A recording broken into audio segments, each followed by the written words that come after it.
Okay, so we all know the story. You lose weight for whatever reason and at any size.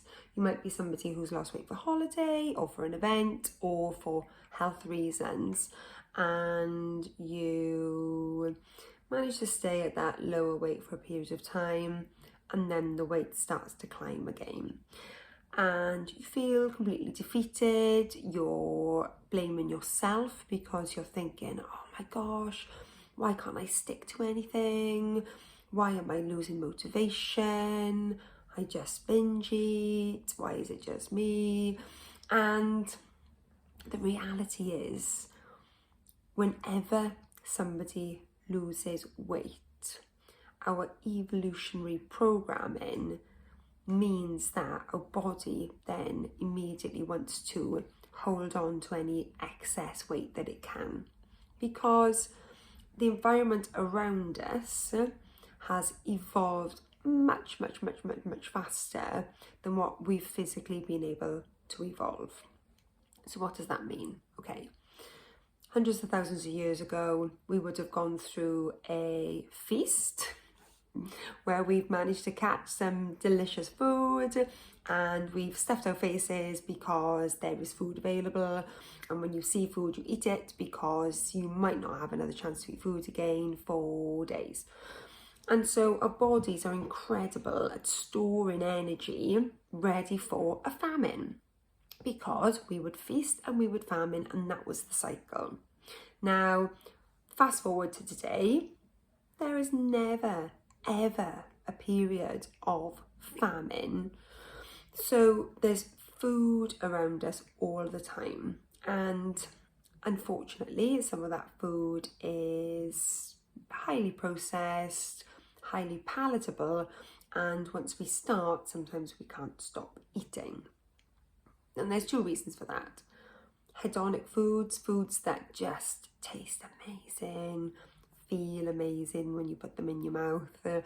You can just keep going even when you're not hungry. And the other reason for it is that our body still thinks that there is going to be a famine, so when you see food you want to eat it, despite what everything else is telling you in your head. Your evolutionary brain is overriding everything else that you know about healthy eating, and so you're craving the food and you're hungry for the food. Like, your body is like, we need to store, we need to store, we need to store. We've gone through a famine, your period of weight loss, now we need to feast and we need to store, and that's what your body is telling you to do. And so you have to have strategies in place in order to deal with this period of time where your body is going to be going, feed me everything. I see food and I want to eat it, because that's what your body wants you to do. And our hormones change in order for us to store the energy that we have now lost, because from an evolutionary standpoint, if we didn't do that, we would die. So when you've gone through your famine, your weight loss period, your body then will produce more of the hunger hormone ghrelin in order to get you to eat. So whereas you're thinking to yourself, oh my God, I'm such a greedy pig, why do I want to eat all the time? It's not you. You're not a greedy pig. Your ghrelin hormone is raised because your body wants to store again. It's not you. It's not you. Oh my God, has nobody told you this before? It's not you. So the ghrelin hormones are raised. Our leptin hormone, which normally makes us feel full, is still going to make us feel full, but maybe it's not going to hang around as long as it used to, because we are trying to store food. So there's strategies that we can use to try and manage this feast phase.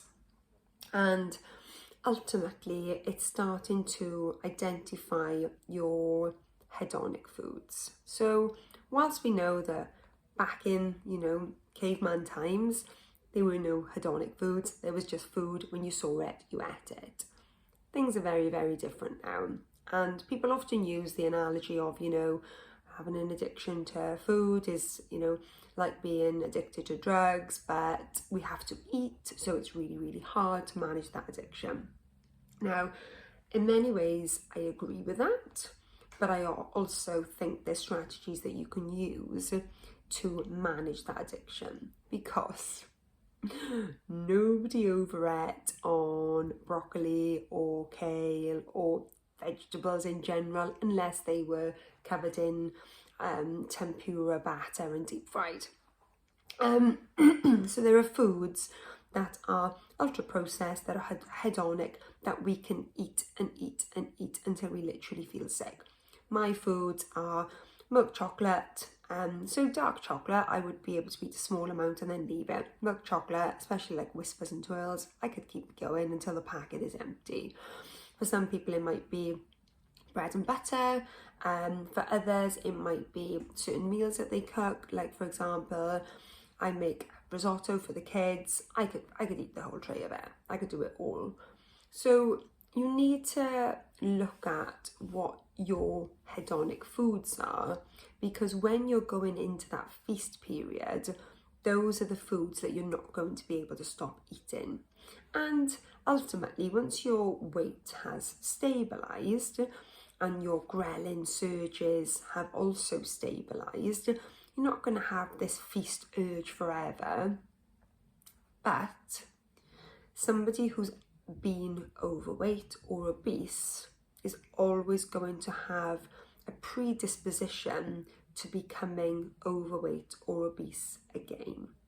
So I'm sorry to tell you this, but it is going to be a lifelong change, a lifelong battle to suppress your natural urges in an environment where food is just in complete surplus 24/7.